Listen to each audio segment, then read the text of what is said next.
தற்போதைய அன்னை செய்தியை பார்த்து கொண்டிருக்கிறோம். போலீசாரிடையே ஒருங்கிணைப்பு இல்லையா என நீதிமன்றம் கேள்வி ஒன்றை முன்வைத்திருக்கிறது. மாணவியை காதலித்து கடத்தி சென்ற பிறகு 6 மாதம் கழித்து மீட்பதில் என்ன பிரயோஜனம் என நீதிமன்றம் கேள்வி எழுப்பியிருக்கக்கூடிய அன்னை செய்தி வெளியாகியிருக்கிறது. இது குறித்தான மேலும் விவரங்களை நம்முடைய செய்தியாளர் நாகேந்திரன் வழங்க நாம் கேட்கலாம். நாகேந்திரன், முழு விவரங்கள்.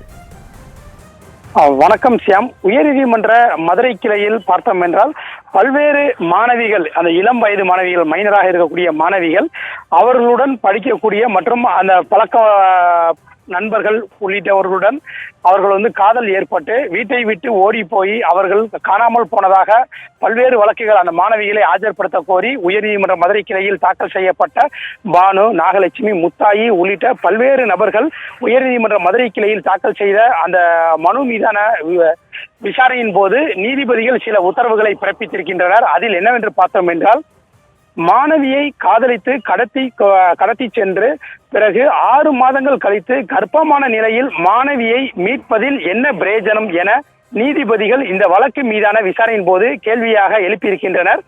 வழக்கு விசாரணை தொடர்பாக தமிழகம் முழுவதும் இருக்கக்கூடிய காவல்துறையினரிடையே ஒருங்கிணைப்பு இல்லையா, ஒரு சில காவல் நிலையங்களில் காணாமல் போகும் இந்த மாணவிகள் தொடர்பாக தமிழகத்தில் இருக்கக்கூடிய மற்ற மாவட்டங்களில் இருக்கக்கூடிய காவல்துறையினரே எந்த விதமான ஒருங்கிணைப்பு இல்லையா என அந்த கேள்வியை எழுப்பியிருக்கின்றனர்.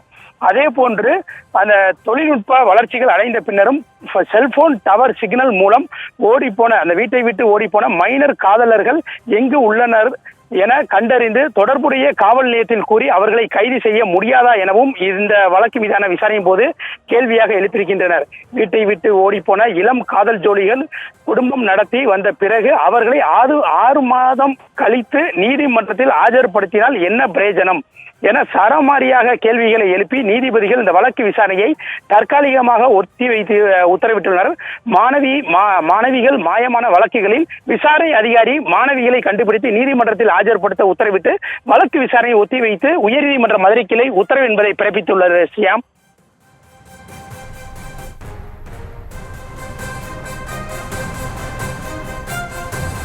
விவரங்களுக்கு நன்றி நாகேந்திரன்.